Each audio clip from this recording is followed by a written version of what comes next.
सच्चिदानंद रूपाय ईश्वरोत्पत्त्यादिहेतवे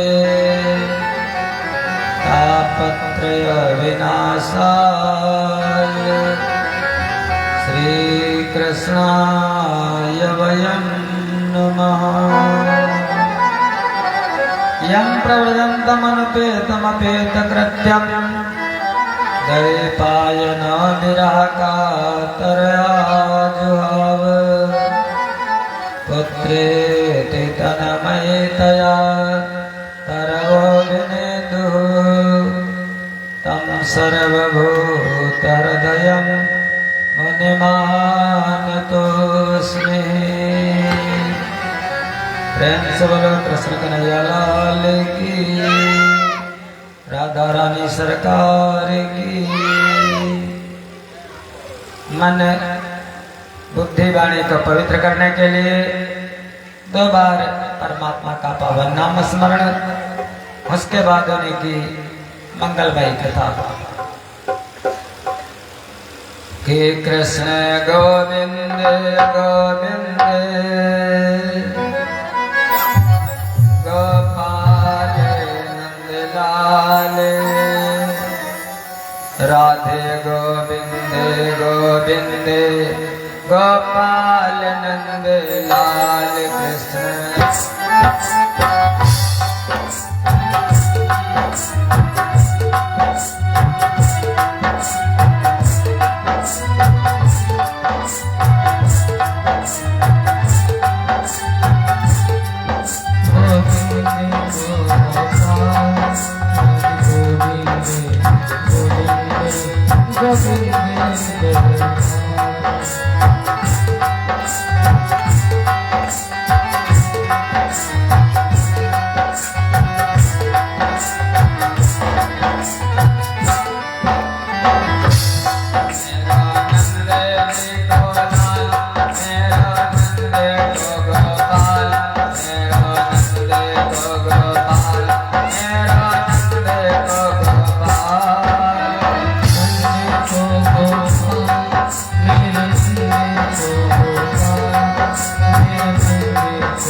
नैमिष की तपोभूमि, वक्ता महाराज सूत जी, श्रोता 88,000 ऋषि, और इसी कथा को सुना रहे हैं सुखदेव भगवान परीक्षित जी को।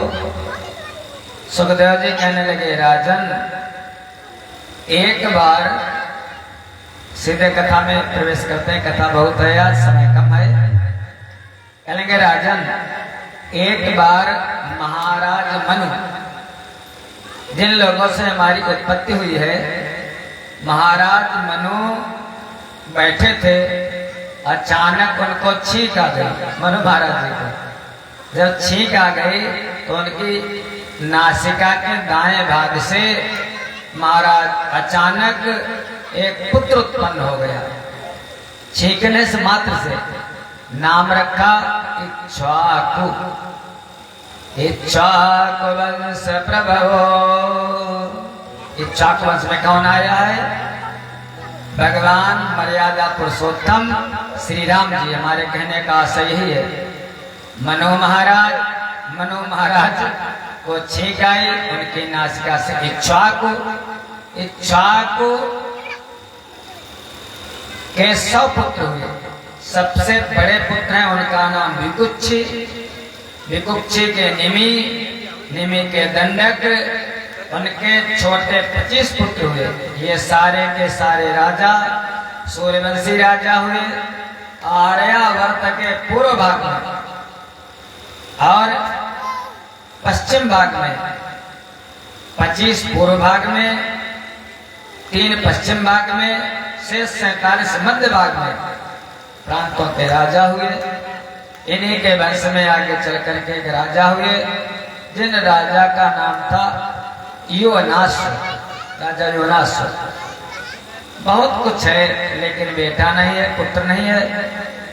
गुरुदेव के पास गए, सूर्यवंश के राजाओं के गुरुदेव बस वही वशिष्ठ जी। वशिष्ठ जी के पास गए, वशिष्ठ जी से विनती की। गुरुदेव ने पुत्र कामेष्टि यज्ञ का आयोजन किया। महाराज योनास और उनकी पत्नी। वैसे नियम तो ये होता है जब यज्ञ होती है, देखो कथा की बात नहीं, यज्ञ की बात विशेष करके, यज्ञ जब तक हो, यज्ञ करने वाला यजमान और यज्ञ करने वाला आचार्य, हमारे तिवारी जी कहते थे उस दिन, दोनों को जब कलश यात्रा उसी समय क्षौर कर्म करवा लेना चाहिए। भूमि पर शयन करना चाहिए 7 दिन जब तक यज्ञ हो। आपके गांव में तो हमारा टॉप क्लास की यज्ञ होती है। यजमान को और आचार्य को दोनों को यज्ञ मंडप जोड़ करके घर नहीं जाना है, ये नियम पहला। फिर क्षौर कर्म करवाने के बाद जो दिन भर तो फलाहार और सायंकाल को भोजन। फिर जैसा यजमान, हम जो मंत्र पढ़ते हैं पहले, ओम सहना भवतु सहना भुनक्तु सह वीर्यं करवावहै। यजमान और आचार्य सब एक साथ में भोजन करें। उच्छिष्ट, तीखा, कसैला ऐसा भोजन ना करें। विशेष करके उड़द की दाल इत्यादि जो है, गाजर है, हींग है, ऐसी बहुत सी भागवत जी को शुरू में पढ़ लेना। फिर उसके बाद अरे ना सब छोड़े, कम से कम लहसुन प्याज तो कर बनते ही नहीं है।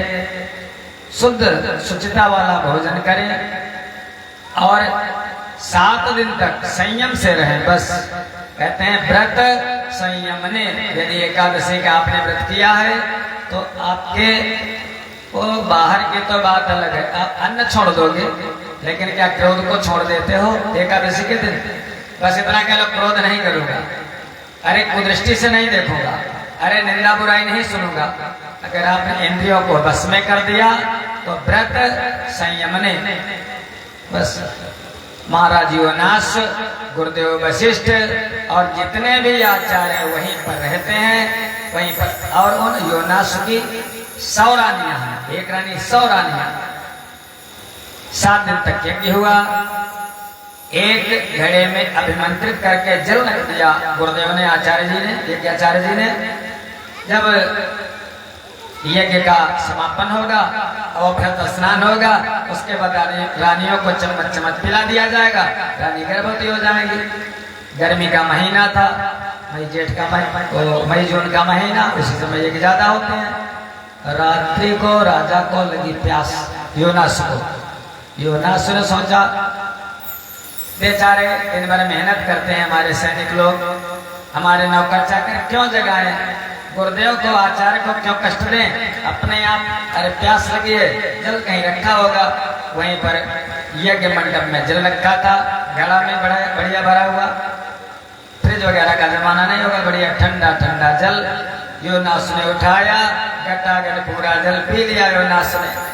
प्रातः काल हुआ, ये पूरी हुई।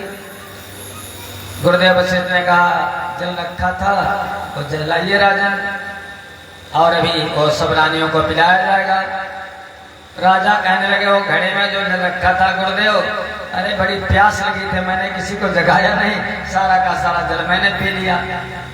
वशिष्ठ जी कहने लगे सब गड़बड़ कर दी, अभी मंत्र जल था, मंत्र में बड़ी शक्ति होती है, अब तुमने पी लिया तो तुम तैयार हो जाओगे, तुम्हारे गर्भ रह जाएगा। महाराज जो नाश के गर्भ रह गया।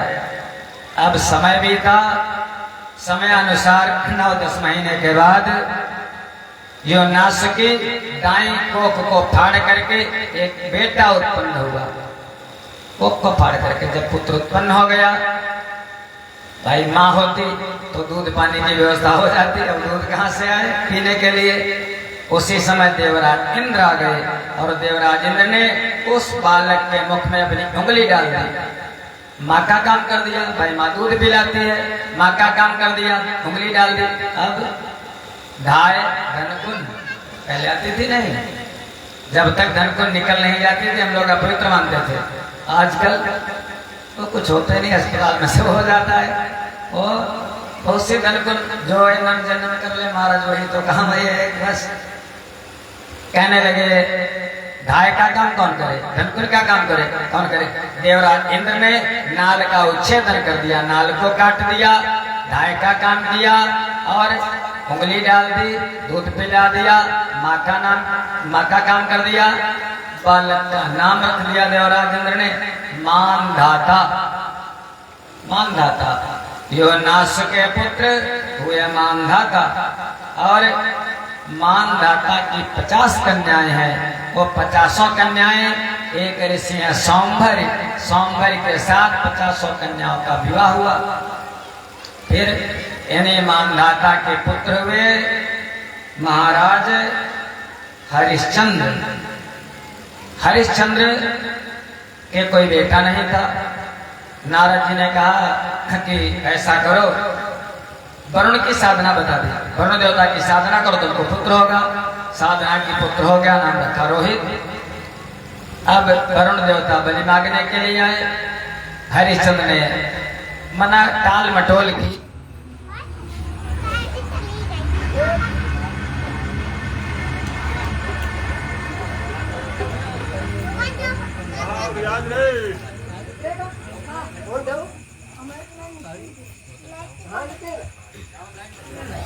ले जा दे।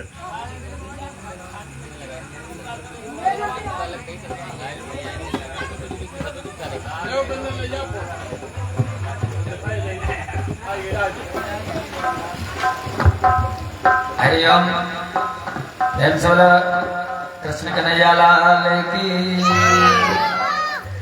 महाराज हरिश्चंद्र जी ने टाल मटोल की कि अभी नहीं, अभी तो बालक के दांत नहीं निकले हैं।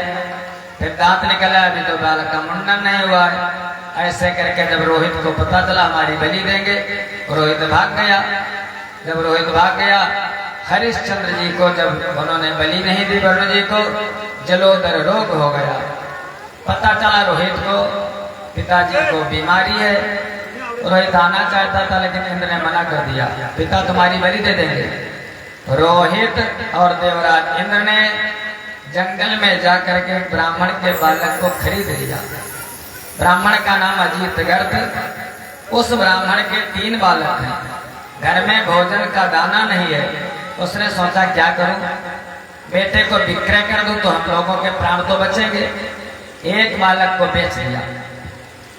कहने लगे 3 बालक हैं, बड़े वाले को बेचा जाए। पिता ने कहा नहीं, बड़े वाले को नहीं बेचना, भाई बड़ा हमारा हाथ बटाता है। फिर कहने लगे छोटे वाले को। माँ ने कहा नहीं, छोटे वाले को तो, अरे छोटा तो हमारा बड़ा लाडला है, इसको भी नहीं बेचेंगे। फिर कहने लगे जो बीच वाला है, कहने लगे बस बीच वाले को बेच दो। जो बीच वाला होता महाराज नाम है सुना सेब। सुना सेब को अजीत गर्द ने बेच दिया। सुना सेब को रोहित और रोहित और इंद्र देवता लेकर के आए। और उसी समय विश्वामित्र जी ने उस सुना सेब को वरुण जी की साधना बता दी। और सुना सेठ ने वरुण जी का ध्यान किया, साधना की। यज्ञ तो हुआ, वरुण जी प्रकट हुए, लेकिन सुना सेठ की बलि नहीं हुई। हरिश्चंद्र का रोग भी दूर हो गया और धीरे धीरे रोहित राजा बने। हरिश्चंद्र के बेटे रोहित का पुत्र हुआ आगे चल करके, जिसका नाम रखा गया चंप का बेटा हुआ सुदेव का भरुक। और इन्हीं के राज्य में इनका राज्य शत्रुओं ने छीन लिया। जब छीन लिया तो वन को चले गए। जब वन को चले गए, वहां पर इनकी रानियां भी हैं और एक रानी के गर्भ है, और रानियां उसके गर्भ को देख करके जलने लगी, सौतें। तो उन सौतों ने क्या किया, विष दे दिया। विष का एक नाम है गर, पर्यायवाची, विष का पर्यायवाची गर दे दिया। लेकिन इतना वो महाराज बालक प्रतापी था कि गर्भ में बालक मरा नहीं, बल्कि समय से अपनी माँ के गर्भ से उसी गर माने विष को लेकर के पैदा हुआ, इसलिए नाम रख दिया सगर। महाराज हरिश्चंद्र के रोहित के ही वंश में आगे चल करके राजा सगर हुए। सगरश्च यथासीत सागरो यत सुतैकतः यस्य काल जंघान यवना चकान है बरबरान। ऐसे महाराज सगर हुए। इनके पुत्र पृथ्वी को खोद देते थे। 60,000 पुत्र हैं। सगर ने एक गुरुजी जिनका नाम औरों ने आज्ञा दी कि ऐसा करो सगर, उनकी आज्ञा मान करके तालजंग, यवन, शक, है और बर्बर जाति के लोगों का वध नहीं किया। आप लोग समझ रहे होंगे। है तालजंग, यवन, इनको सबको मारा नहीं सगर ने, लेकिन सगर ने किया क्या, किसी का सिर मुड़वा दिया, किसी को विरूप बना दिया और किसी को केवल दाढ़ी रखवाई, किसी को मूछ रखवाई और कुछ को तो खुले बालों वाला करके और कुछ को आधा मुंडा कर दिया। ऐसा करके कुछ को ओढ़ने की और कुछ को पहनने की और कुछ को लंगोटी पहनने की आज्ञा दी महाराज सगर ने। गुरु के कहने पर यज्ञ किया, अश्वमेध यज्ञ, और उसी में देवराज इंद्र घोड़े को चुरा करके ले गए। 60,000 बालक कहते वहाई बलि। इस समय में वहाई बलि जय के पास रुपया, वहाई बलि जय के 4 धमैया, या तो परिवार बड़ा हो या तो धन आपके पास हो। 60,000 पुत्र जब घोड़ा नहीं मिला, पृथ्वी को खोदने लगे। खोदते खोदते पहुंच गए जाकर के समुद्र के किनारे। देवराजेंद्र घोड़े को ले जाकर के बांध दिया था भगवान कपिल के आश्रम में। देखा उल्टा सीधा का महाराज अपमान किया। महाराज को ऐसा भाव नहीं था, लेकिन जैसे नेत्र खोले भगवान कपिल ने, सगर के 60,000 पुत्र जल करके भस्मीभूत राख की ढेरी बन गए। अब क्या हो, हाय हाय हाय हाय। अब सगर की जो दूसरी पत्नी है उनका नाम है केसनी। केसनी के गर्भ से असमंजस, वो 60,000 तो मर गए थे पहली वाली रानी के। केसनी से असमंजस जन्म से योगी थे, लेकिन संग दोष से कुछ विपरीत कार्य करते थे। असमंजस के अंशुमान, फिर अंशुमान राजा बने। घोड़े को बहुत ढूंढा लेकिन ला नहीं सके। आखिर में अंशुमान ने असमंजस ला नहीं सके। अंशुमान ने घोड़े को ढूंढ लिया, जाकर के कपिल भगवान को प्रणाम किया। कहने के गुरुदेव कुछ उपाय बताओ, हमारे पूर्वज कैसे मुक्त होंगे। कहने लगे बेटा, अगर गंगा जी पृथ्वी पर आ जाएं तो तुम्हारे पूर्वज मुक्त हो सकते हैं। अब उसके बाद अंशुमान के हुए। अंशुमान ने तप किया लेकिन गंगा माँ को ला नहीं सके। अंशुमान के हुए दिलीप ने भी घोर तपस्या की, लेकिन दिलीप भी माता गंगा को लाने में असफल रहे। और दिलीप के पुत्र हुए भगीरथ। महाराज भगीरथ ने माता गंगा की घोर आराधना की। माता गंगा प्रसन्न हो गई, कहने की बेटा चलूंगी, लेकिन एक बात है, माता गंगा को कुछ अहंकार आ गया, बेटा चलूंगी तो, लेकिन वो पिधारयिता बेगम पतंत्या में महीतले अन्यथा भूतलम विद्वा गपयासे रसातलम। वो पिधारयिता बेगम, हमारे बेग को कौन धारण करेगा? पृथ्वी पर हमारे बेग को सहने वाला कोई नहीं भगीरथ। मैं गिरूंगी तो सीधे पाताल चली जाऊंगी, तुम्हारे काम नहीं आऊंगी। भगीरथ ने कहा ठीक है माता, तुम चलोगी, मैं उपाय करूंगा कुछ। आए भोले बाबा की घोर साधना की। भोले बाबा ने कहा बस इतनी सी बात भगीरथ, अरे गंगा से कब जैसे आना चाहती हो वैसे आ जाए। और भोले बाबा ने अपने जटाओं को फैला दिया, वो ऐसे वहां से चली जैसे कोई साड़ी बनाने वाला महाराज सूत को पिरो देता है। माता गंगा भोले बाबा के जटाओं में भटक गई, रास्ता ही नहीं खोज पाई। भोले बाबा ने जटाओं को बांध लिया। भगीरथ ने कहा प्रभु अब तो निकल ही नहीं रहे, कुछ उपाय करो।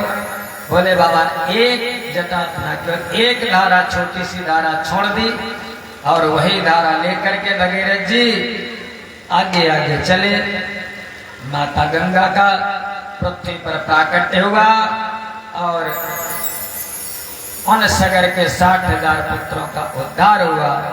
जो कोई माता गंगा का ध्यान करता है, जो कहता सदा गंगा गंगा रहेगा, कभी वो नहीं भूखा नंगा रहेगा। इसलिए प्रेम से बोलो गंगा मैया की। भगीरथ का पुत्र हुआ श्रुत, श्रुत का पुत्र हुआ नाभ, नाभ का बेटा हुआ सिंधुदीप, और इन्हीं के वंश में आगे चल करके एक राजा हुए मूलक, और मूलक के जो पुत्र थे वो थे विश्वसाह। विश्वसाह के जो पुत्र थे उनका नाम था खटवांग। भागवत के शुरू में ही कथा आई थी। खटवांग देवताओं की सहायता करने जाते थे। फिर खटवांग के जो पुत्र हुए, सुखदेव जी कहते हे राजन, खटवांग दीर्घ बाहुश्च रघु तस्मात् प्रथुस्रवा अजस्ततो महाराज तस्मात् दशरथो भवतु। खटवांग, खटवांग के दीर्घ बाहु, दीर्घ बाहु के रघु। अब बस उसी लाइन पर आ जाइए, रघुकुल रीत सदा चली आई। खटवांग, खटवांग के दीर्घ बाहु, दीर्घ बाहु के रघु, और रघु के महाराज अज, और अज के तस्मात् दशरथो भवत। उनके बेटे, अज के बेटे हैं दशरथ। दशरथ की 3 रानियां हैं, 4 बेटे हैं, 1 पुत्री है। दशरथ की पुत्री का नाम शांता, मैया सुमित्रा के गर्भ से उत्पन्न हुई थी। और उनके एक राजा हैं मित्र, जिनका नाम रोमपाद। रोमपाद को दशरथ जी ने उस कन्या को गोद दे दिया था, और उसी शांता का विवाह हुआ था जो विभांडक के पुत्र, जिनका नाम श्रृंगी। और वशिष्ठ जी ने उन्हें श्रृंगी को बुलाया है। श्रृंगी ऋषि वशिष्ठ बुलावा, पुत्र काम शुभ। फिर श्राप लग गया, बेटा नहीं हुआ। इस कारण से श्रृंगी को वशिष्ठ जी ने बुलाया। आप लोग रामायण तो रोजे पढ़ते हो, रोजे सुनते हो, लेकिन केवल जरा सी कथा है। अभी कहीं कथा चल रही थी तो मैंने कथा सुनाई, भाई रामचंद्र की छोटी सी कथा सुना दी ऐसे। लोगों ने कहा महाराज कथा सुनाया करो तो पूरी सुनाया करो। हमने कहा यार राम कथा जब सुनो तो पूरी कथा सुनोगे। और भागवत जी में भगवान के 24 अवतारों की कथा है, संक्षिप्त कथा है, लेकिन भगवान श्री कृष्ण की वो 10वें स्कंद में उन्हीं की लीला कथा है। तो सूक्ष्म रूप में थोड़ा सा हम लोग भगवान राम के चरित्र पर चिंतन कर लेते हैं। दशरथ के 4 बेटे राम, लक्ष्मण, भरत, शत्रुघ्न। रामचरितमानस हमको जीवन जीना सिखाती है, हम जीवन कैसे जिए। राम जी ने जैसा व्यवहार किया है, हम माता के साथ कैसा व्यवहार करें, पिताजी के साथ कैसा व्यवहार करें, माता के साथ कैसा व्यवहार करें, भाई के साथ कैसा व्यवहार करें, और मित्र के साथ कैसे रहें, और शत्रु के साथ कैसा व्यवहार करें। उन राम जी ने रावण पहले ही दिन आ गया युद्ध करने के लिए। भगवान ने बाण मारा, रावण मूर्छित हो गया। चाहते उसी दिन वध कर देते, लेकिन यदि कोई मूर्छित हो गया है, कोई पीठ दिखा करके जा रहा है, उसको बाण नहीं मारना चाहिए। सारथी लंका को ले गया। उसके बाद बहुत, इसलिए रावण भी भगवान राम की बड़ाई करता था। बैरी हो राम बड़ाई करही, उन भगवान का, श्री राम जी का महाराज विश्वामित्र जी लेकर के गए, ताड़का स्वभाव का वध किया। और हमारे जो आचार्य जी कहते होंगे हवन रामायण का, तो बस इतनी रामायण है। कौन? यादव राम तपो बना दिगमनम हत्वा मृगा कांचनम वैदेही हरणम जटायु मरणम सुग्रीव संभाषणम काली निग्रहणम समुद्र तरणम लंकापुरी दाहनम पश्चात रावण कुंभकर्णहनम एतद्धि रामायणम। बस नहीं तो रामायण है। 24 घंटे महाराज। अब राजा राम जी का माता सीता के साथ विवाह हुआ, लेकिन कैसा परिवार है, भाई को भाई के साथ कैसे रहना चाहिए, भाई को भाभी के साथ कैसा बर्ताव करना चाहिए, अगर ये सब आपको देखना है, शत्रु के साथ, मित्र के साथ, दूसरे की स्त्री के साथ, तो रामचरितमानस को प्रेम से पढ़ो महाराज, चिंतन करो उस पर। पिताजी ने वनवास दिया, विवाह हुआ, वनवास दिया, भगवान जंगल भी चले गए। वहां पर शूर्पणखा आई। शूर्पणखा ने बाहर से सेट किया है, सुंदर नहीं है, राक्षसी, लेकिन इसलिए भगवान ने जो बाहर से सेट करके जाता है, भगवान वो नाक कटा बैठता है। और सबरी ने, वो सुंदर नहीं सबरी मैया, लेकिन सबरी मैया ने अंदर से सेट किया है। भगवान उनके पास चल करके जाते हैं, पूछने लगे, सबरी मैया से कहा रघुपति सुनो भामी निभाता। सबरी ने कहा प्रभु यहाँ से पंपापुर को जाओगे, वहां पर तुम्हारी सुग्रीव से भेंट होगी, वहीं से जो तुम्हारी पत्नी खोई सीता मैया है उनके मिलने का मार्ग प्रशस्त होगा। चले भगवान जैसे ही जाकर के पहुंचे विश्वमुख पर्वत पर, तो वहां पर रहता था सुग्रीव। सुग्रीव ने हनुमान जी को भेजा, हनुमान जी हमें लगता बाली ने कोई सैनिक भेजे हैं, हमको लगता हमको यहाँ भी मार डालेगा, ऐसा करो जाकर के पता लगाओ। सुग्रीव बहुत डरपोक था, भागता ही रहता था लगातार बाली के भय से। अगर ये बाली के भेजे हुए हो तो हमें इशारा कर देना, मैं यहाँ से भाग जाऊंगा। कहने लगे ठीक है। हनुमान जी आए, सुग्रीव ने कहा तुम विप्र रूप धर जा देखो,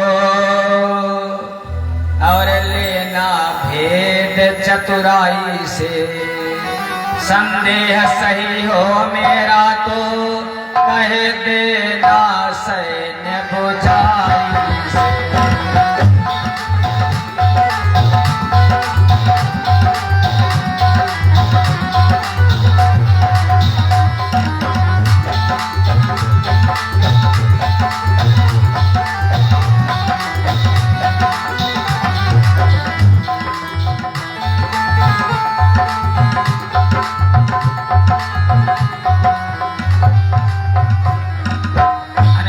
जाओ जाकर के देखो। हनुमान जी ने ब्राह्मण का वेश बना लिया, और वेश बना करके हनुमान जी आए, पूछने लगे ऐसा है आप दोनों राजकुमार हो, ये बताओ कि को तुम श्यामल गौर शरीरा,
अच्छा सरल स्वभाव राम जी का राम जी ने बता दिया। हनुमान जी ऐसा है, मैं कौशले से दशरथ के जाए, दशरथ का बेटा हूँ, ये हमारे भैया हैं, हमारी पत्नी को किसी ने हरण कर लिया है, मैं उसी को खोज रहा हूँ, आप कौन है? हनुमान जी ने कहा अब बुद्धिमान है, ज्ञानी नाम अग्रगण्यम। हनुमान जी क्या कहते हैं? वाल्मीकि रामायण के माध्यम से कहने लगे, प्रभु देह दृष्टया तु दासोहम जीव दृष्टया तु दंसकः वस्तु तस्तु तदेवास्मि इति मे निश्चला मति। प्रभु यदि देह की दृष्टि से देखो तो हम तुम अलग हैं, हम तुम। देह की दृष्टि से आप हमारे स्वामी हैं, मैं आपका नौकर दास हूँ। फिर अगर जीव की दृष्टि से देखो, जीव दृष्टया तो दंसकः, तो आप ईश्वर हैं, मैं तुम्हारा अंश हूँ, ईश्वर अंश जीव विनाशी। फिर अगर तत्व की दृष्टि से देखो तो वस्तु तस्तु तदेवास्मि, तो हम में और तुम्हें कोई जो आत्मा आपके अंदर है वही आत्मा हमारे अंदर है, इतने निश्चला मति। हनुमान जी ने सुंदर उत्तर दिया, भगवान प्रसन्न हो गए। भगवान ने कहा फिर हनुमान जी चलो।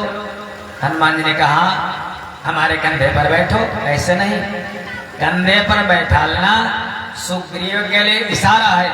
अगर कंधे पर हनुमान जी ना बैठाते तो सुग्रीव जानता हो सकता कोई गड़बड़ हो, इसलिए कंधे पर बिठा करके हनुमान जी ने संकेत कर दिया ये शत्रु नहीं है, ये मित्र है। और जिसके कंधे पर भगवान विराजमान हो, जिसके सिर पर भगवान विराजमान हो, कहते हैं जिसके सिर ऊपर तू स्वामी सो दुख कैसा पावे। भगवान आपके मस्तक पर विराजमान है भैया। कैसे? कि सिर पर सीताराम, सिर पर सीताराम, फिकर फिर क्या करना।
जानकी मैया, श्री जानकी मैया, तो रघुबर श्री जानकी मैया, रघुबर श्री जानकी मैया। फिर क्यों परेशान हो भैया, फिर क्यों परेशान हो भैया, फिर क्यों परेशान हो भैया, फिर कभी परेशान हो भैया। कटेंगे कष्ट तमाम, कटेंगे कष्ट तमाम, फिकर फिर क्या करना। फिर जो सीताराम, फिर अब क्या करना।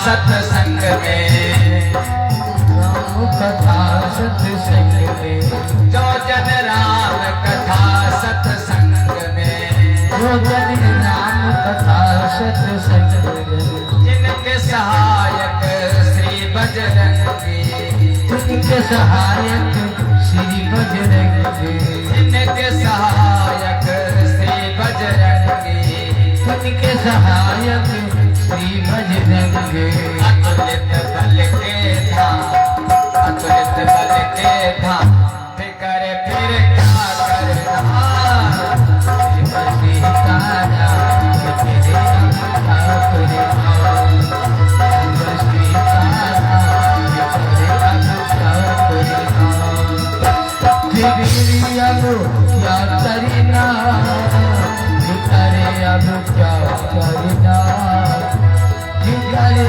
अब क्या करना, करे अब क्या करना, श्रीमद सीताराम बिगड़ी अब क्या करना, श्रीमद सीताराम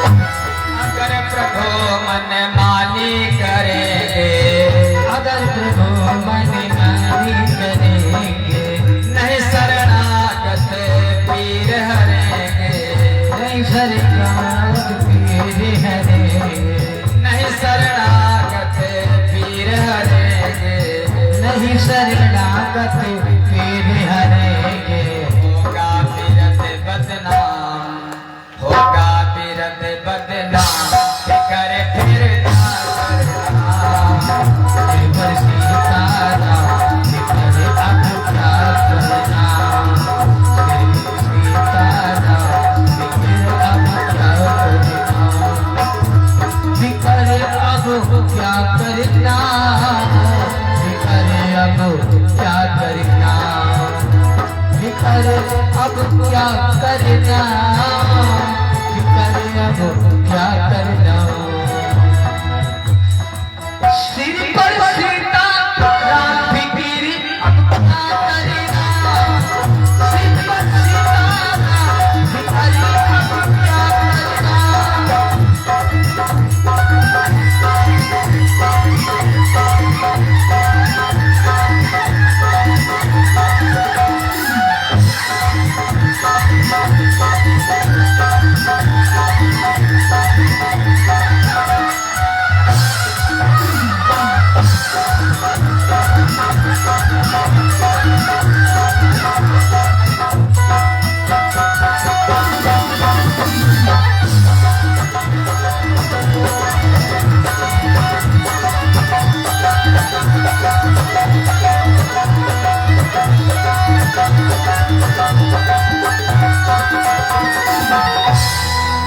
हनुमान जी भगवान को कंधे पर बिठा करके लाए, सुग्रीव से मित्रता हुई, अग्नि को साक्षी मान करके भगवान ने बाली का वध कर दिया। और सुग्रीव एक भगवान ने पूछा, भैया सुग्रीव हमारी पत्नी खो गई है, कुछ उसके बारे में जानकारी है तुमको? सुग्रीव एक पोटली ले आया, गठरी, गठरी ला करके भगवान के आगे रख दिया। प्रभु एक समय स्कंदर रावण जा रहा था आकाश मार्ग से कोई स्त्री को लेकर के, वो अपने आभूषण गिरा रही थी, वो मैंने रख लिए संजो करके। प्रभु देखो, हो सकता उन्हीं के हो मैया के। भगवान ने जैसे ही देखा कहने लगे, भैया लखन ऐसा है, देखो ये जो सुग्रीव ला करके आभूषण दिए हैं, देखो क्या तुम पहचान पाओगे? क्योंकि जैसे मैं आभूषणों को देखता हूं मैं याद आ जाती है सीता की। हमारे नेत्रों से आंसू आने लगते हैं। भगवान कहने लगे, लाग सुग्रीव ने कुंडलों को दिया, राम भाई से यो बहन कहने लगे, देखो लक्ष्मण ये कुंडल सिया के ही है, कहते कहते नयन अश्रु बहे।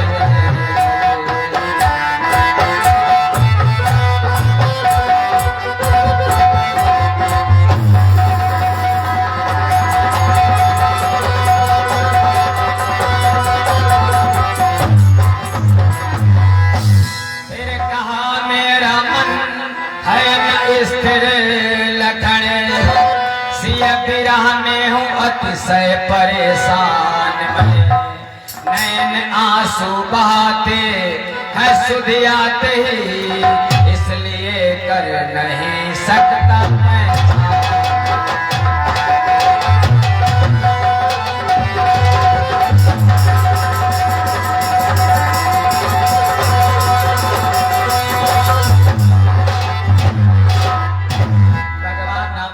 भैया तुम ही देखो, तुम भाई हो हमारे, हो सकता तुम इन आभूषणों को पहचान लो, लेकिन कैसे देवर लखनलाल जी हैं विचार करना। आजकल क्या नहीं हमारा तब की बात है, ऐसे भक्त आदर्श है हमारे लिए। कहेंगे भैया तुमने सोच कैसे लिया, क्या मैं कैसे, जब आप नहीं पहचान पाए तो मेरी क्या मजाल है। भैया हे प्रभु, कहने लगे लखनलाल, इनकी पहचान मुश्किल है मेरे लिए, अक्ल की है वहाँ तक रसाई नहीं, और जब कभी मेरे सन्मुख हुई मासिया, मैंने ऊपर नजर ही उठाई।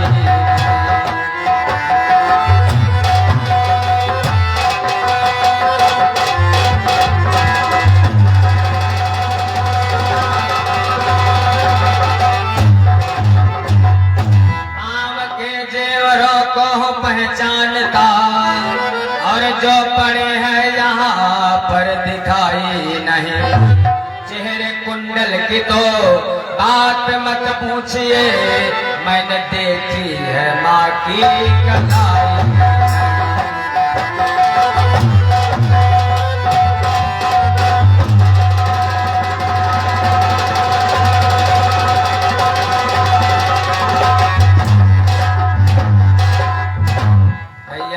जो आभूषण रखे हैं, यदि पैर का बिछुआ होता, पैर की पायल होती तो पहचान लेता।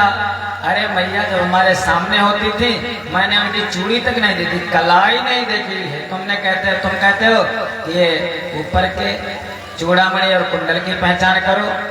कहने लगे लखन भैया कि मैंने तो चरण और निहारे हैं, मैंने तो चरण निहारे हैं, और देखे माता के कान नहीं।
पहचान नहीं।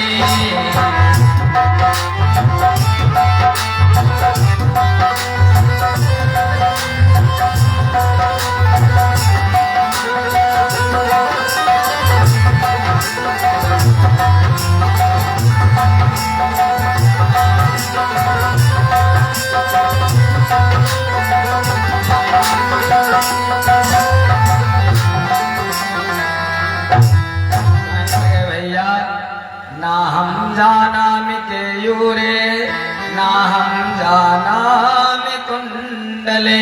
भैया कुंडल कयूर का कोई ज्ञान नहीं है। ऐसे आदर्श देवर है भैया लखन। उसके बाद घटनाएं घटी। सुग्रीव ने बंदर भालुओं को चारों दिशाओं में भेजा। समुद्र के किनारे सारे बंदर भालू इकट्ठे हुए और जामवंत जी ने जैसे ही कहा कि राम काज लगी तब अवतारा, सुनता ही भयो पर्वताकारा। हनुमान जी ने क्षण मात्र में उल्लंघ सिंधु सलिलम सलीला, उल्लंघ सिंधु क्षण मात्र में वो 400 कोस लंबा समुद्र हनुमान जी नांग गए। जाकर के माता सीता का पता लगाया। अशोक वाटिका में माता सीता से भेंट हुई। देखो ज्ञान और वैराग्य दोनों मिल गए थे हनुमान जी को। और ज्ञान वैराग्य आपके पास है, अगर भक्ति नहीं है तो भी ठीक नहीं है। तीनों होने चाहिए। त्रयाणाम सहचारित्व, ज्ञान वैराग्य। ज्ञान माने राम जी, वैराग्य माने लखनलाल। अब माता सीता मिल गई और जब सीता माता मिली तो माँ को देख करके बेटे को भूख तो लगती है। कथा सुनाई, परिचय बताया और कहने लगे भैया भूख लगी है। माँ ने कहा तात मधुर फल खाओ। और उसी समय हनुमान जी ने मारा अशोक वाटिका में फलों को खाया। रावण ने अपने बेटे को भेजा अक्षय कुमार को, अक्षय कुमार का वध कर दिया। बाद में मेघनाद ने मारा, बांध लिया ब्रह्मपाश में। उसका मानना इसलिए बंधन में आ गए। ले जाकर के रावण के आगे प्रस्तुत किया।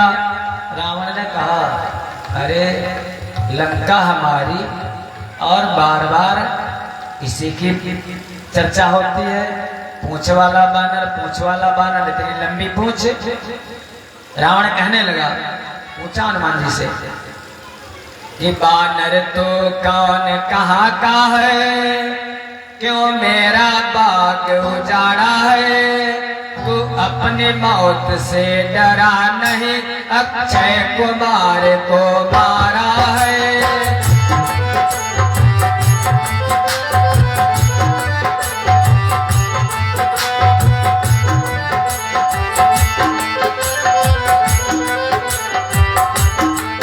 अपराधी खुद बतलाते रे, अपराध की कौन सजा दूं मैं। मुट्ठी मेरी में काल तेरा, तू कहे तो झट दिखला दूं मैं।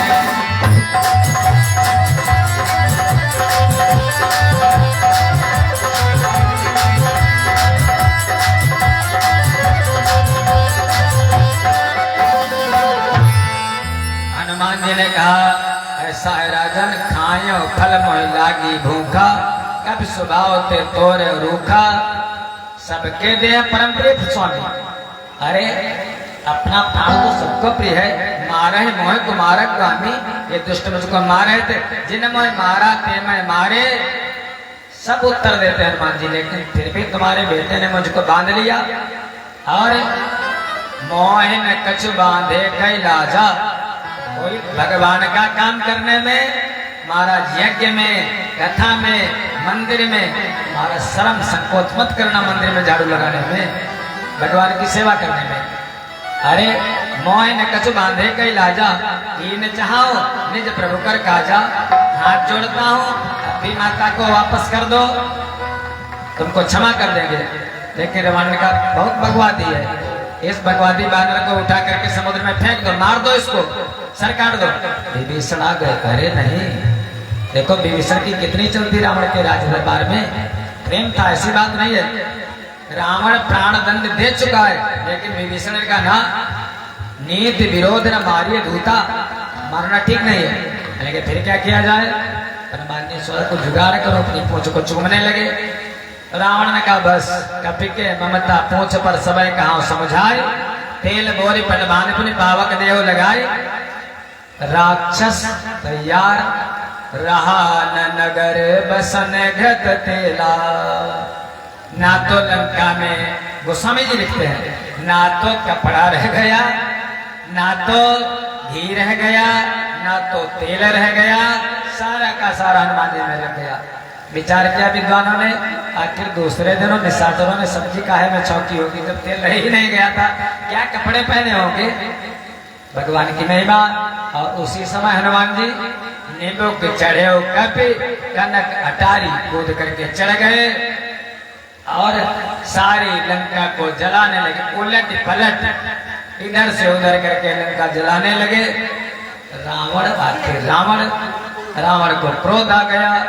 रावण ने क्या किया, जो बड़े बड़े लोग होते हैं महाराज, ऑफिसर अधिकारी, बड़े वाले नेताजी क्या करते हैं, बस इशारा करते हैं, ज्यादा बोलते नहीं, किसी जगह पे ज्यादा रुकते नहीं, इशारा कर देते हैं। बस जैसे ही इशारा किया रावण ने, देखा ऊपर की तरफ, अरे मेघों बादलों दिखाई नहीं देता, इतना आग लगी है।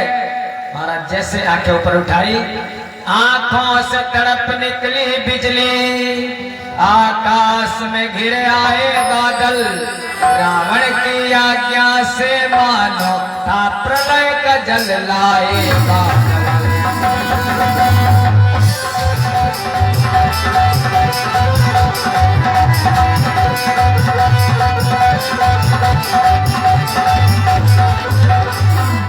मुसलधारा बरसात हुई, फल उलटल का फल ने, फल उलटल का फल ने, आने ने घी का काम किया, आग लगी दुगने जलने।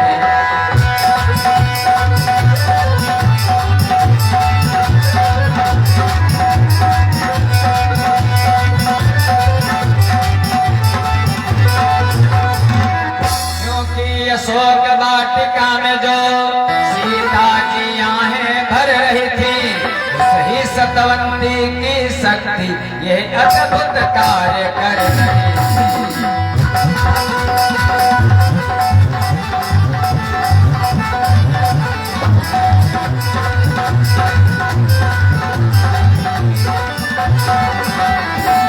रावण का भेजा हुआ काल अंजनी लाल को खा न सका, अंजनी लाल को खा न सका, आखी पुरुषों का पुरुषार, चलती नगरी को बचा न सका।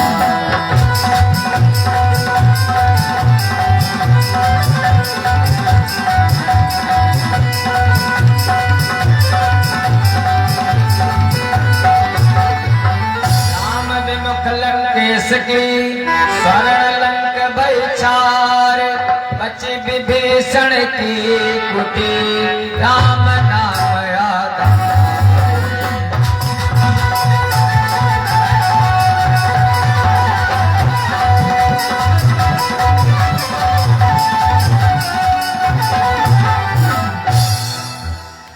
केवल विभीषण की कुटिया बची, सारी लंका को जला दिया। वापस आए, भगवान श्री राम जी ने समुद्र पर सेतु का निर्माण किया, लंका पर चढ़ाई की, रावण का वध किया और वापस माता जानकी को लेकर के अयोध्या में आए। राम राज्य बैठे त्रैलोका, हर्षित भय गए सब शोका। ऐसे मर्यादा पुरुषोत्तम श्री राम जी, जिनका चरित्र हमको अपने जीवन में उतारना चाहिए महाराज। वो श्री राम जी, उन्हीं के वंश में आगे चल करके दशरथ जी के 4 पुत्र राम, लक्ष्मण, भरत, शत्रुघ्न। राम जी के 2 पुत्र हुए, एक का नाम था कुश और दूसरे का नाम था लव, आप लोग जानते होंगे। फिर लक्ष्मण जी के 2 बेटे हुए, कौन कौन? रामायण में नहीं, बाद में रामायण पढ़ोगे तो मालूम होगा, या भागवत पढ़ लेना। लक्ष्मण जी के 2 पुत्र, एक का नाम अंगद, दूसरे का नाम चित्रकेतु। फिर भरत जी के 2 पुत्र, एक का नाम कक्ष, दूसरे का नाम पुष्कर। शत्रुघ्न जी के 2 पुत्र, एक का नाम सुबाहु, दूसरे का नाम सुरसेन। दुई सुत सब भ्रातन केरे, भय रूप गुण शील घनेरे। 2 बेटे सब भाइयों के हुए। और भगवान का जो बेटा कुश है, उसका बेटा हुआ, उसका नाम रखा अतिथि, भगवान का पोता अतिथि। अतिथि का बेटा हुआ निषद, निषद का बेटा हुआ नभ, नभ का बेटा हुआ पुंडरीक। ऐसे भगवान राम की वंशावली चली। और शुरू कहां से हुआ था? इक्ष्वाकु से। इक्ष्वाकु का वंश चला और जो अंतिम राजा हुआ सूर्यवंश का, उसका नाम था सुमित्र। कलयुग में एक सुमित्र नाम का राजा होगा, वहीं तक भगवान का वंश चलेगा। इस प्रकार से सूर्यवंश की कथा सुनाई सुखदेव जी ने। कहने एक अवतार और हुआ था भगवान का। एक ऋषि थे, जिन ऋषि का नाम था जमदग्नि, उनकी पत्नी का नाम था रेणुका। एक दिन एक कोई माहिष्मती नरेश है वंशी राजा, जिसका नाम शास्त्रार्जुन, आया ईश्वर के आश्रम पर। देर हो गई थी, क्षमा याचना की, भोजन मांगा, ईश्वर ने सत्कार किया और ला करके वहां पर कामधेनु मैया बनी थी। जो जिसके मन में आया, महाराज कामधेनु ने सारे लोगों को भोजन दे दिया। राजा को सोचने लगा मन में, अरे इस गाय की क्या जरूरत है यहाँ। उस गाय को छोड़ करके चल दिया वहां से। वशिष्ठ जी ने बहुत क्या नाम जमदग्नि जी ने बहुत रोकना चाहा, लेकिन राजा रुका नहीं, गाय लेकर के चला गया। जब परशुराम जी आए तो परशुराम जी को पता चला, पिताजी ने बताया, अरे पहले तो बांध लिया होता बीच में। पिताजी ने बताया, बेटा माहिष्मती नरेश कामधेनु को लेकर के गया है। परशुराम जी आए और माहिष्मती नगर में जाकर के उस शास्त्राबाव का वध कर दिया। 1000 हाथ पे बहुत बलवान था और उसका वध कर दिया। उसके बाद वापस चले आए। जमदग्नि जी ने कहा, ठीक नहीं किया तुमने, ऐसा करो अब जाओ, जाकर के तपस्या करो, पाप का प्रायश्चित करो। महेंद्रगिरी पर्वत पर तपस्या करने के लिए चले गए परशुराम जी। इधर शास्त्राबाव के जो पुत्र थे वो वापस आए और आकर के जमदग्नि जी का वध कर दिया। जमदग्नि जी का सर काट दिया। माता रेणुका रोती रही। आखिर में फिर जब परशुराम जी वापस आए, माता रेणुका ने सारा हाल बता दिया। परशुराम जी माहिष्मती नगर फिर गए और जाकर के जितने भी राजा थे, जितने दुष्ट राजा थे, क्षत्रिय राजा, सबका कि भुज बल भूमि भूप बिनु कीनी भुज बल।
विपुल बार महे देवन दीनी।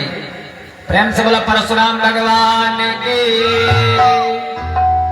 सब देवता की जय तो बोलना भैया, लेकिन परशुराम जी की बात आ जाए तो थोड़ा बल लगा करके, थोड़ा जोर लगा करके, क्योंकि सबके मंदिर बनवा दिए जाते हैं, सरकार अगर कोई भी शोभा यात्रा निकले तो सबका सहयोग करती है, लेकिन अगर परशुराम जी की यात्रा निकले, हम लोगों ने निकाली थी अपनी बार महोली में, और आप लोगों से निवेदन है, सभी से जितने लोग सुन रहे हैं यहाँ पर, कुछ लोग आए भी थे, सबसे निवेदन है कि बार अक्षय तृतीया परशुराम जयंती मनाई जाती है, और सबसे निवेदन महोली में अब की ऐसी यात्रा निकले कि पता चले महाराज हाँ कि हम सभी परशुराम जी के वंशज हैं।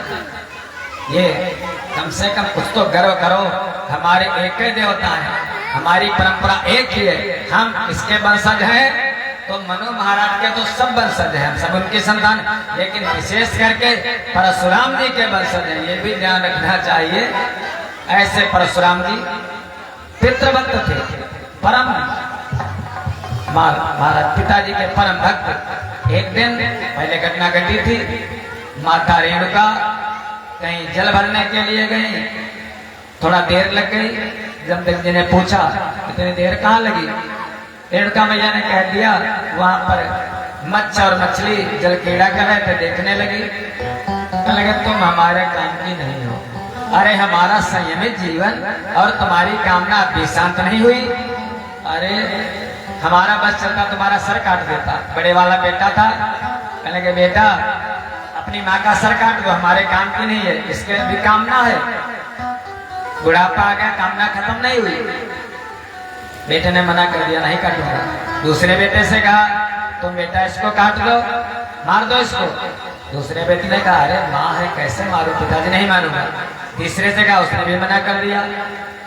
छोटे वाले परशुराम जी कहीं से आ गए, तब तक खेलते खेलते कहने लगे बेटा तुम तो मेरी बात मानते हो, ये जो तुम्हारी माँ है हमारे काम की नहीं, अब भी इसका मन काम पीड़ा में लगा है, हमारे काम की नहीं, इसका वध कर दो।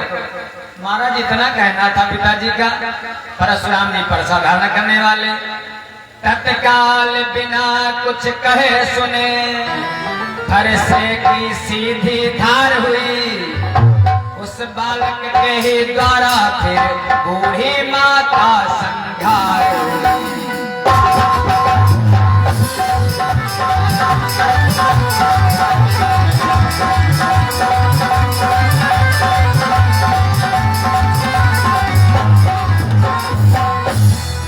महाराज क्षण मात्र में माँ का सर काट करके अलग कर दिया परशुराम जी ने। पिताजी ने कहा अभी मन भरा नहीं, अरे ये तो मर गई, लेकिन दुष्ट जो हमारे बड़े वाले बेटे हैं तीन, इन्होंने मेरी बात नहीं मानी, बेटा ऐसा करो इनका भी सर काट दो। और उसी समय ऋषिवर ने फिर से आज्ञा दी, बेटा फिर सीधी धार करो, जैसे माँ का संहार किया वैसे भाई संहार करो।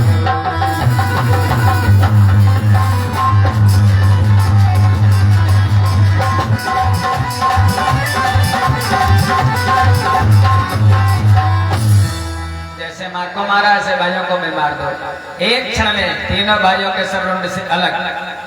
अब कहने लगे प्रसन्न हो वरदान मांगो। परशुराम जी ने कहा पिताजी माता को जीवित कर दो, माँ के बिना कैसे रहूंगा। कहने लगे तथास्तु। कहने लगे बेटा बहुत प्रसन्न हो, और कुछ मांग लो। कहने लगे पिताजी हमारे भाई भी जीवित हो जाए।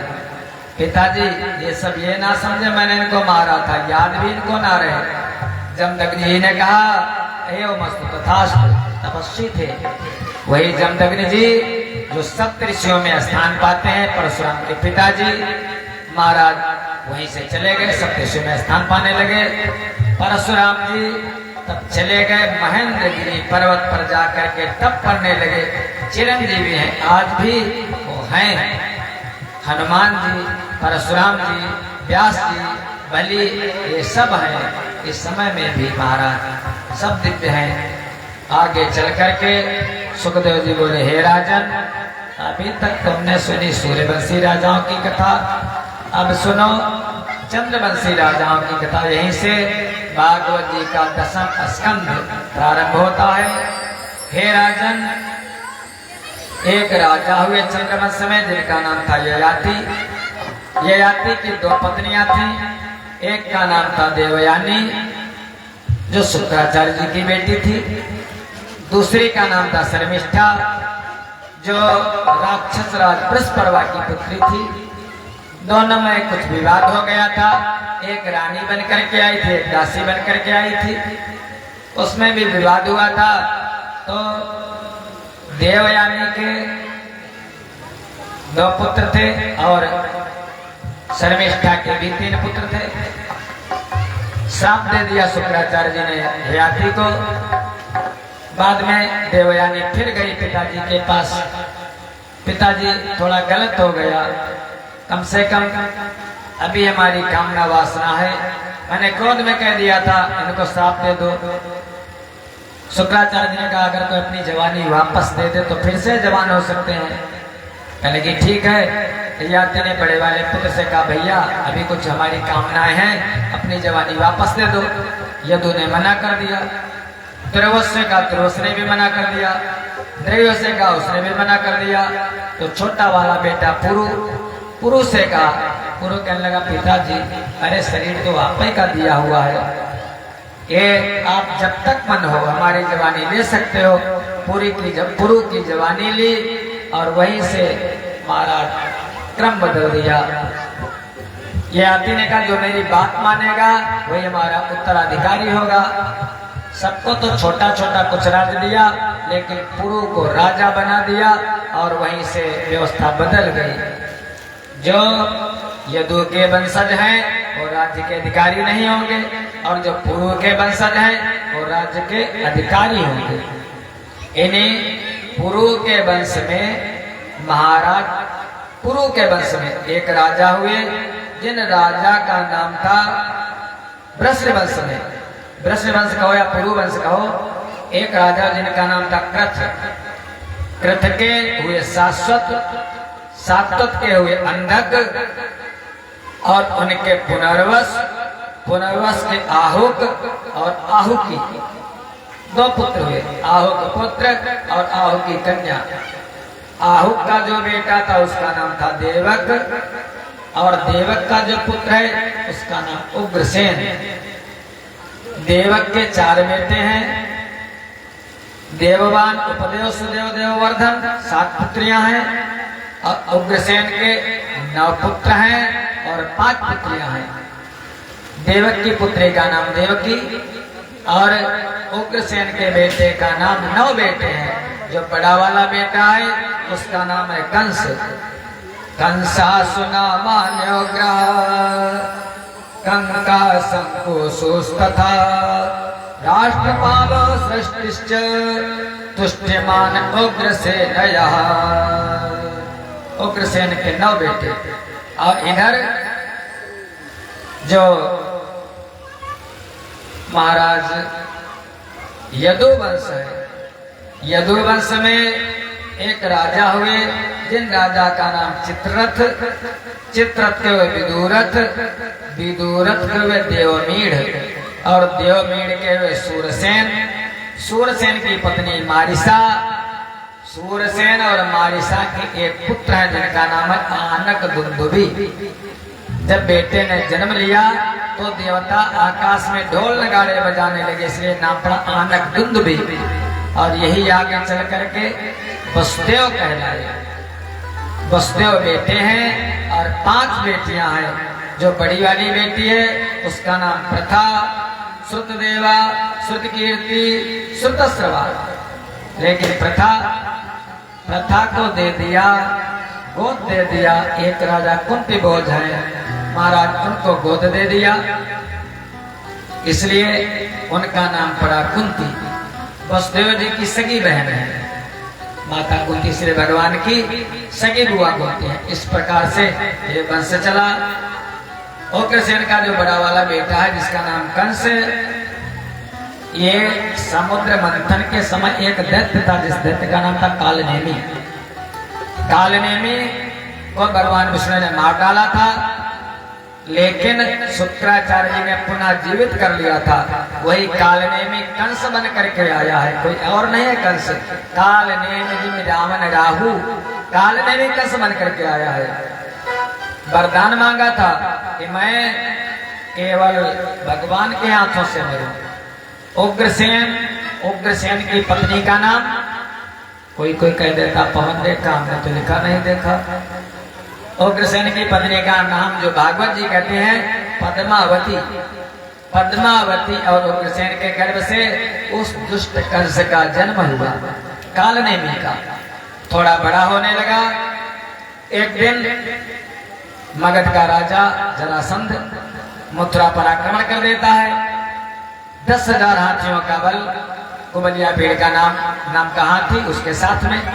हाथी बिगड़ेल था, हाथी छूट गया, बगीचे को रौंदने लगा।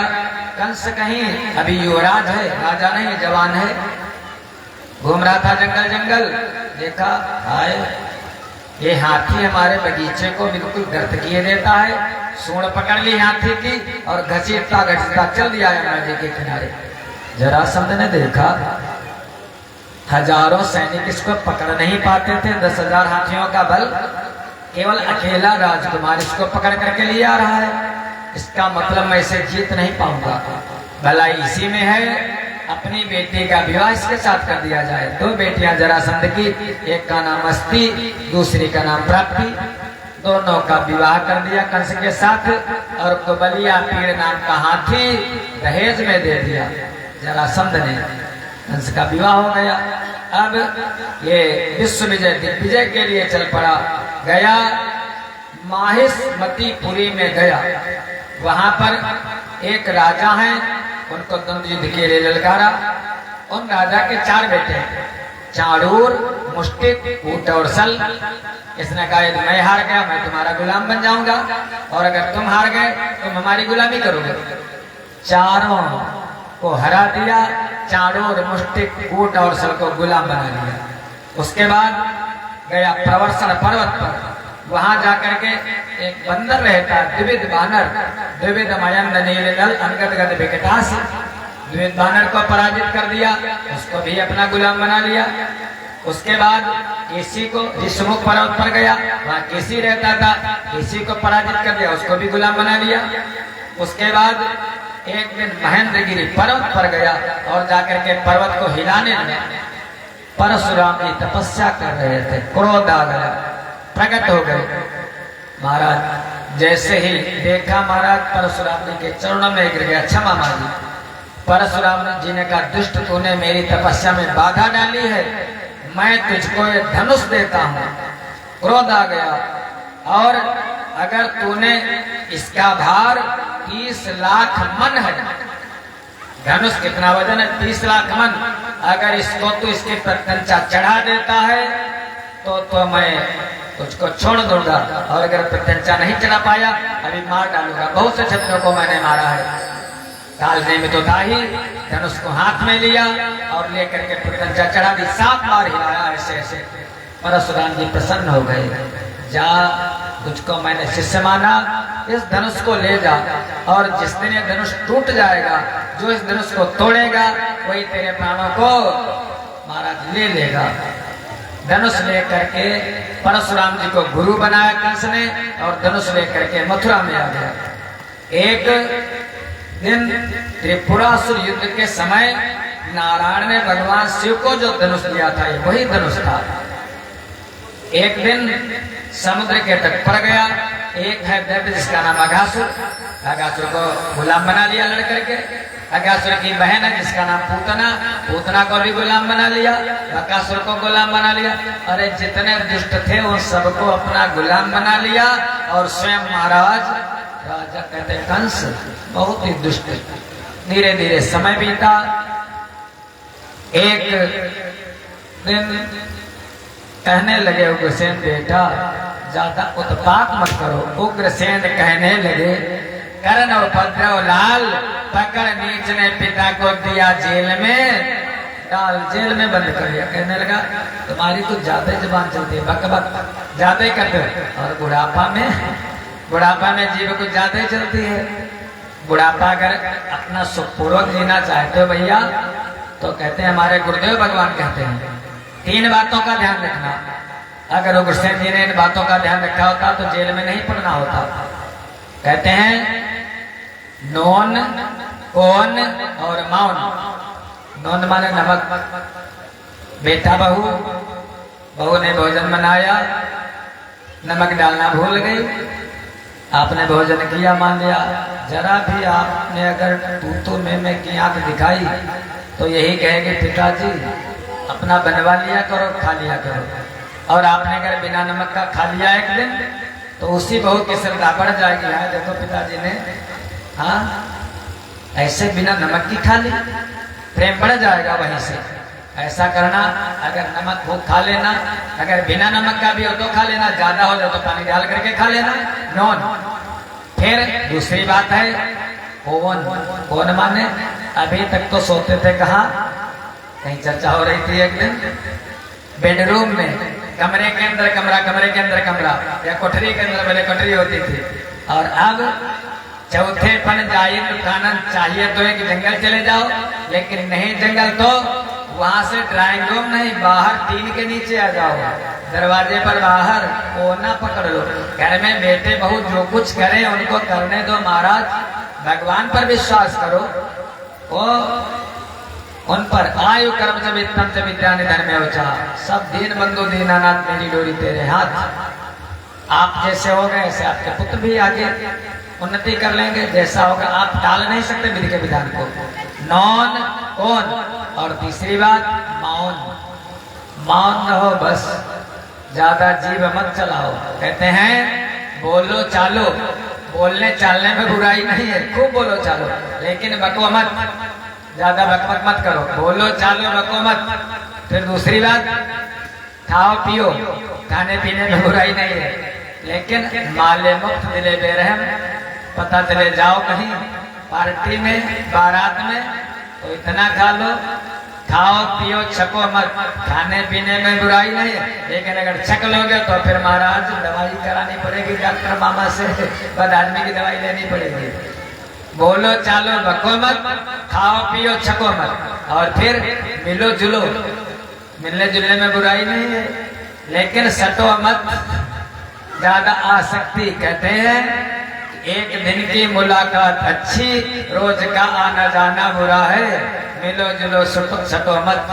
तीन बातें ये भी हैं, बोलो चालो बको मत, खाओ पियो छको मत, मिलो जुलो सटो मत। और तीन बातें पहले वाली नॉन कौन और मौन, मौन रहो महाराज बस, बिल्कुल। कितना आनंद है, एक दिन मौन रह करके देखो, कोई कोई ज्यादा ही बोलता, जीव ज्यादा किसी की चलती है, इसलिए मौन रहो। हम लोगों का काम है बोलना, लेकिन अधिका भला न बोलना, अति भली न चुप, इसीलिए कहा गया है। उग्रसेन को जेल में डाल दिया। इधर जो देवक की पुत्री हैं जिनका नाम देवकी, देवकी का विवाह तय कर दिया। देवक ने वसुदेव जी के साथ, बारात आई, देवकी से कंस बड़ा प्रेम करता था। बारात की जब विदाई होने लगी बड़ा सत्कार किया, आदर किया, एक ही साथ दोनों खेलते थे भाई बहन। और लेकिन कंस का मन कैसे, जैसे थाली का बैंगन, जरा देर में इधर जरा देर में उधर। जब बारात विदा होने लगी तो ड्राइवर को हटा दिया गाड़ी से, स्टीयरिंग हट, मैं लेकर के जाऊंगा, मेरी बहन है। मान लिया रथ पर से सारथी को हटा दिया, मैं लेकर के जाऊंगा।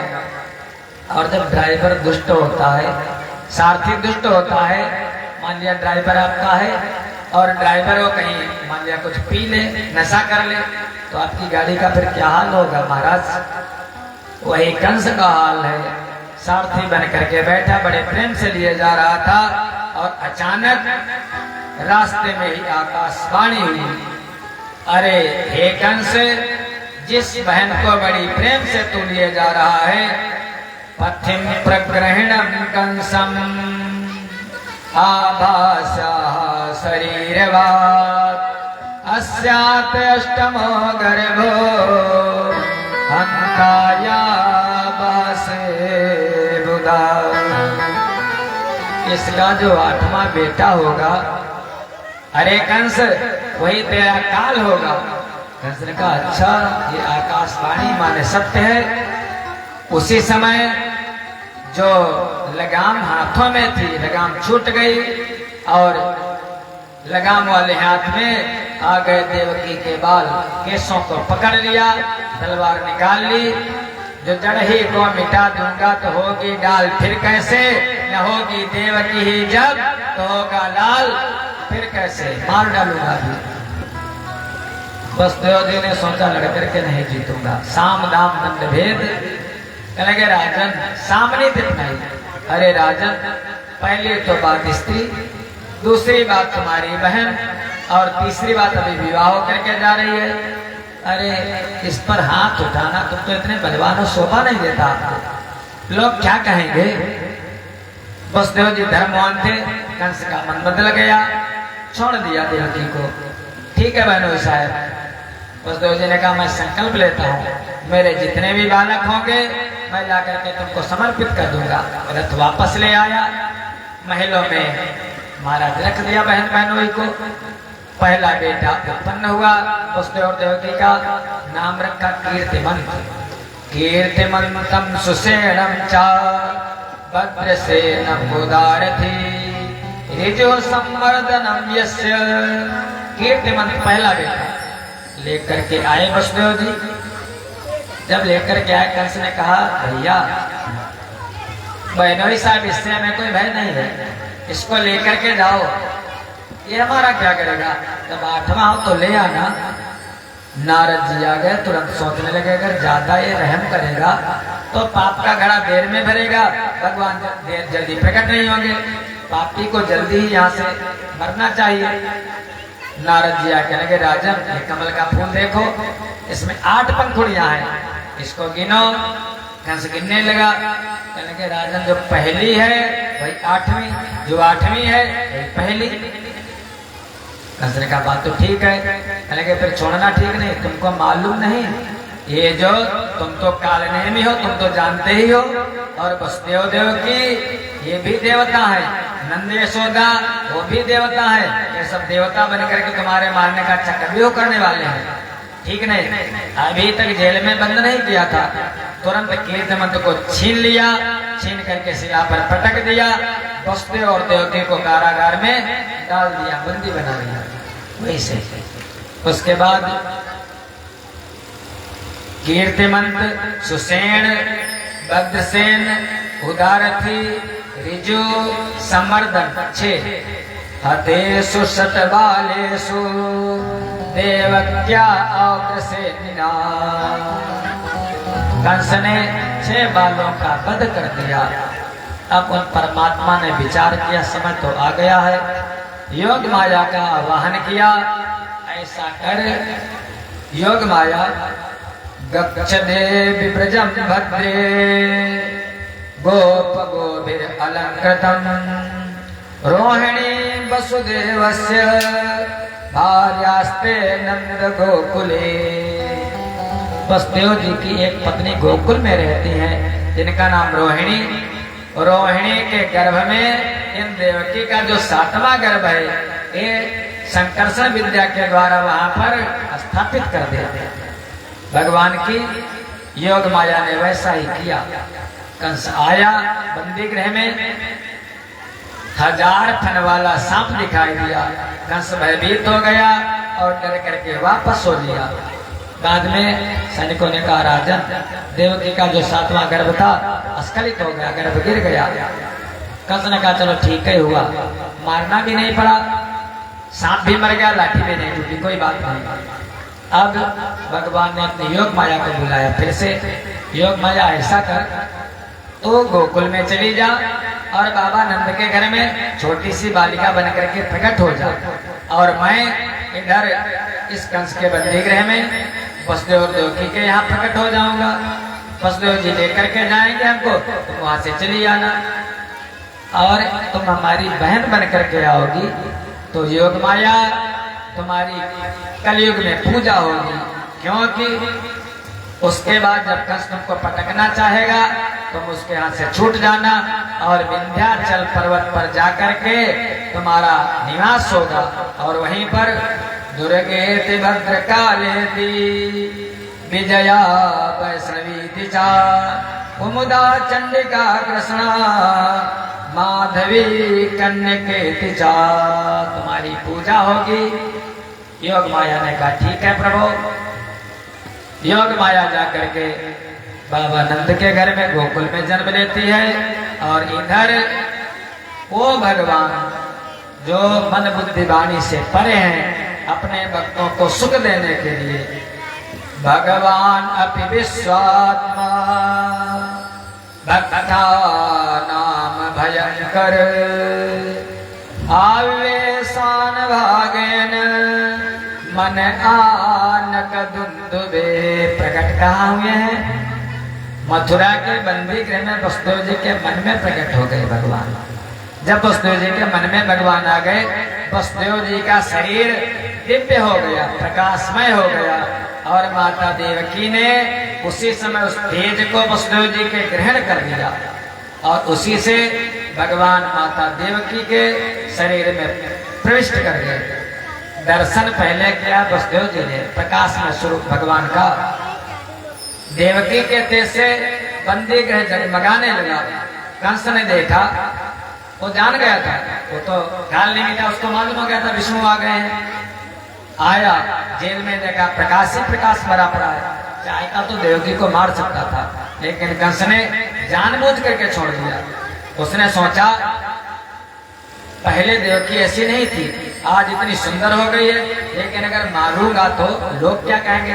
पहली तो बात बहन, दूसरी बात स्त्री, तीसरी बात गर्भवती, बहुत कलंक लगेगा। मेरी कीर्ति लक्ष्मी आय नष्ट हो जाएगी। इसलिए मारने का विचार छोड़ दिया और कंस वापस चला गया। जान गया था कंस तभी से। फिर यदि कोई ऐसा करता है उसकी आयु नष्ट हो जाती है, और बालक के जन्म लेने की प्रतीक्षा करने लगा। जब जन्म लेगा तब मैं इसको मार दूंगा। उसी समय देवता लोग स्तुति करने के लिए आ गए माता देवकी की, क्योंकि भगवान गर्भ में है। स्तुति कितने अक्षरों में की है? 9 आया है इन अक्षरों में, गर्भ स्तुति में 9 बार। आप लोग सत्यनारायण भगवान की कथा सुनते हो, वो यही कथा है। सत्यव्रतम सत्य परम त्रिसत्यम सत्यस्य योनिम्नेतम च सत्ये सत्यस्य सत्यव्रत सत्यनेत्रम सत्यात्मकं त्वाम शरणं प्रपन्ना। इस श्लोक में 9 बार सत्य आया है। 9 माने पूर्णांक। ओ भगवान, हम लोग जो श्लोक पढ़ते हैं बाद में, ओम पूर्णमदः पूर्णमिदं पूर्णात् पूर्णमुदच्यते। पूर्णमदः पूर्णमिदं, वो परमात्मा परिपूर्ण है, पूर्ण है, और पूर्ण से पूर्ण निकाल लेने पर भी मान लिया कोई वस्तु है, उस वस्तु को आपने सारी की सारी वस्तु ले ली, फिर भी वो वस्तु पूरी की पूरी है। ऐसे परमात्मा पूर्ण के पूर्ण है। वो परमात्मा भगवान की सब देवता लोग आकर के स्तुति करने लगे। संसार का स्वभाव जो है वो 6 प्रकार से अस्ति, जायते, वर्धते, विपरिणमते, क्षयते, नश्यते। इसी प्रकार भगवान संसार रूपी वृक्ष की जो धातुएं हैं वो 7 धातुएं हैं। कौन कौन सी? रस, रुधिर, मांस, मेद, अस्थि, मज्जा। 8 शाखाएं हैं। पंचमहाभूत, मन, बुद्धि और अहंकार। 9 द्वार है, 9 इंद्रियां। भगवान उस सब में निवास करने लगे। जो सब में रमे उन्हीं को कहते हैं वासुदेव। हे राजन, सर्वगुणोपेता काल परम शोभनः।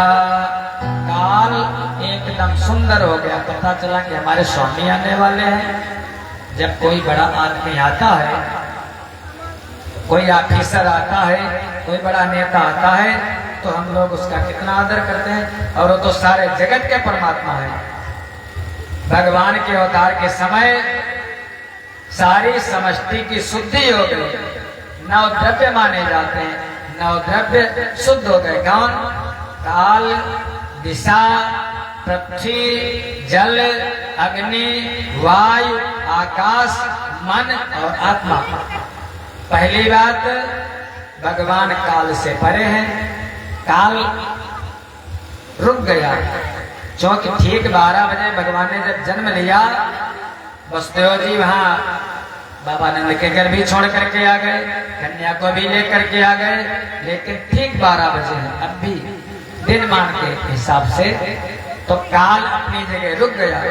फिर दूसरा द्रव्य है, उसका नाम है पृथ्वी। पृथ्वी का पुत्र है मंगल। मंगल की उत्पत्ति कैसे हुई?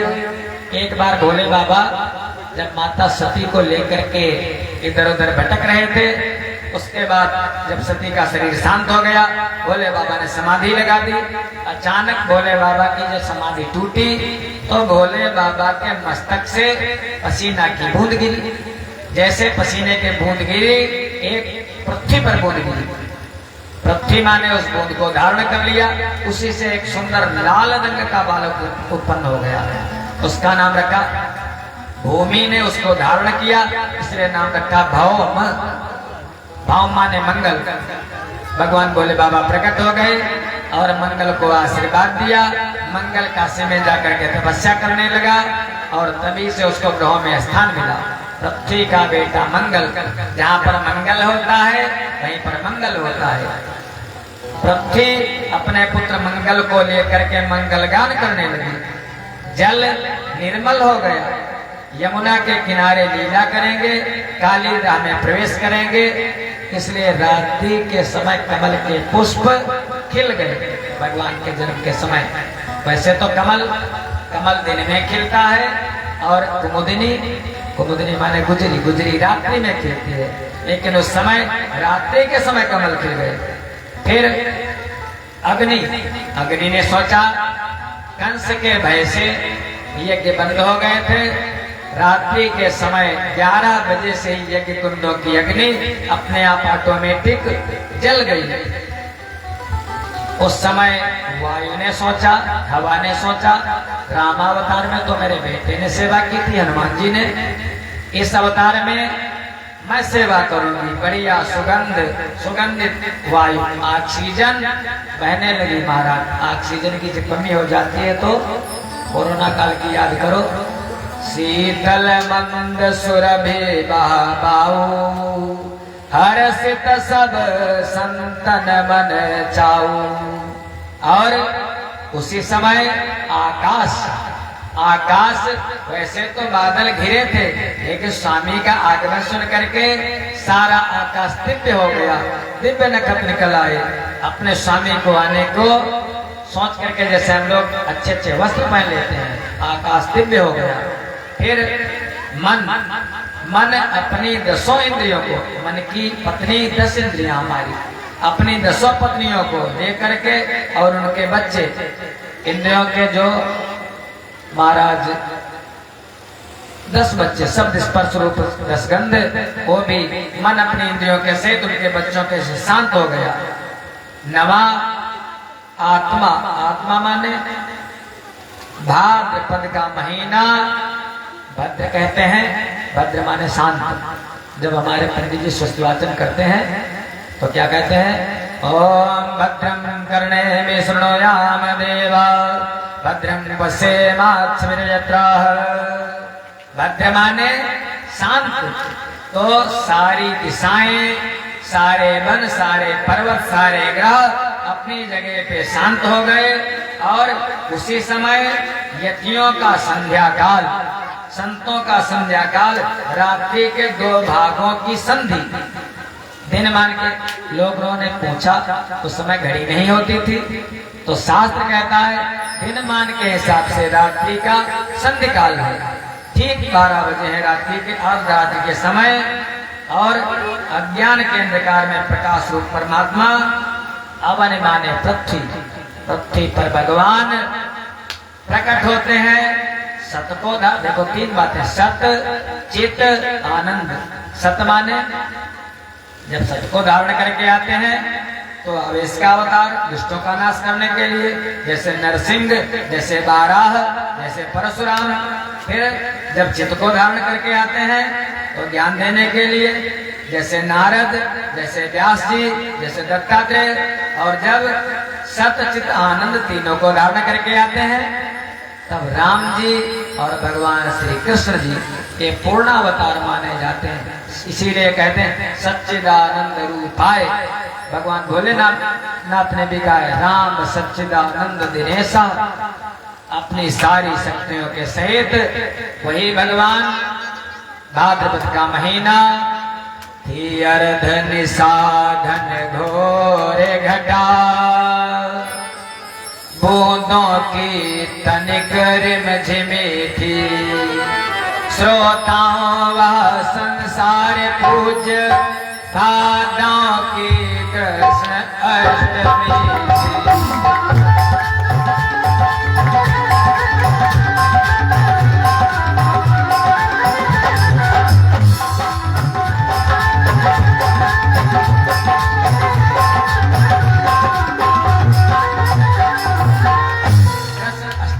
और भगवान जब प्रकट होते हैं तो कैसे प्रकट होते हैं? शुद्ध अंतःकरण में, शुद्ध अंतःकरण में ध्यान देना। शुद्ध अंतःकरण माने सावधान, सजग और शांत, या ऐसे समझ लो अलर्ट, विजिलेंट, क्वाइट। अलर्ट माने सावधान, विजिलेंट माने सजग और क्वाइट माने शांत। अपने मन को महाराज जो ऐसा लगता है, सावधान रहो, सजग रहो और शांत रहो, भगवान आपके अंतःकरण में प्रवेश कर जाएंगे। उसी समय भगवान मथुरा के बंदी गृह में प्रकट हो गए। प्रेम से बोला कृष्ण कन्हैया लाल की। दर्शन किया वसुदेव जी ने, ऐसा स्वरूप है तमद्भुतं बालकमम्बुजेक्षणं चतुर्भुजं शङ्खगदायुधायुधं श्रीवत्सलक्ष्मं कलशोभिकौस्तुभं पीताम्बरं सान्द्रपयोदसौभगम्।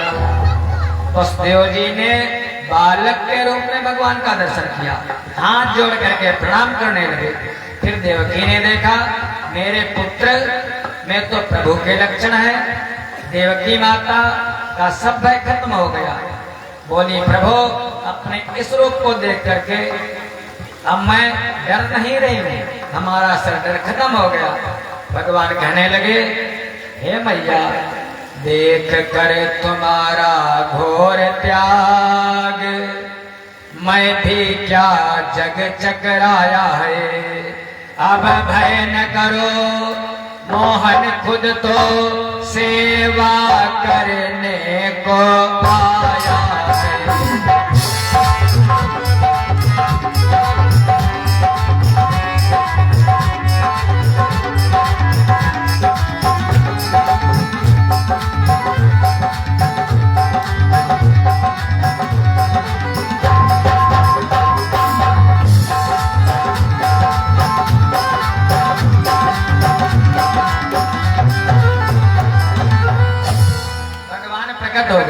भगवान ने कहा वसुदेव जी, पूर्व के समय में सतयुग में तुम्हारा नाम था प्रश्नी और तुम्हारी जो पत्नी देवकी इनका नाम था सुतपा। तब मैंने अवतार लिया था, तब हमारा नाम हुआ था प्रश्नी गर्भ। प्रेम 16 प्रश्नी गर्भ भगवान की सतयुग में। फिर उसके बाद मैंने एक अवतार लिया था, तुम थे कश्यप जी और देवकी थी अदिति। अब मैंने अवतार लिया वामन का, और इस समय तुम वसुदेव जी हो और ये देवकी हैं। मैंने अवतार लिया है दामोदर, इसलिए मैंने अवतार लिया है। अब घबराना मत, लेकिन मैं भगवान हूँ, परमात्मा हूँ। अब तुम हमारे लिए पुत्र का भाव रखना और यहाँ से मथुरा के बंदी गृह से हमको ले जा करके बाबा नंद के घर में पहुंचा देना। भगवान ने इतना कह करके वसुदेव जी से पितो संपश्यतो सद्यो बभूव प्राकृत शिशु। वो भगवान जो 4 भुजाएं थी, दिव्य प्रकाश था, छोटे से बालक बन करके और रोने लगे। और उसी समय वसुदेव जी ने एक टोकरी में भगवान को रख लिया और लेकर के मथुरा की जेल से चल दिए। हथकड़ी, बेड़ियां, लोहे के लंगर सब टूट गए, सुता सारे ताले खुल गए और उसी समय कैसा दृश्य है कि जेल डाले गए,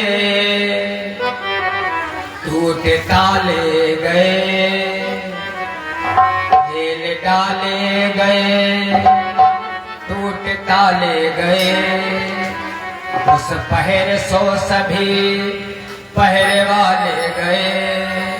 बात यादों की वो रात भादों की वो, बात यादों की वो रात भादों की वो, जन्मे कृष्ण कन्हई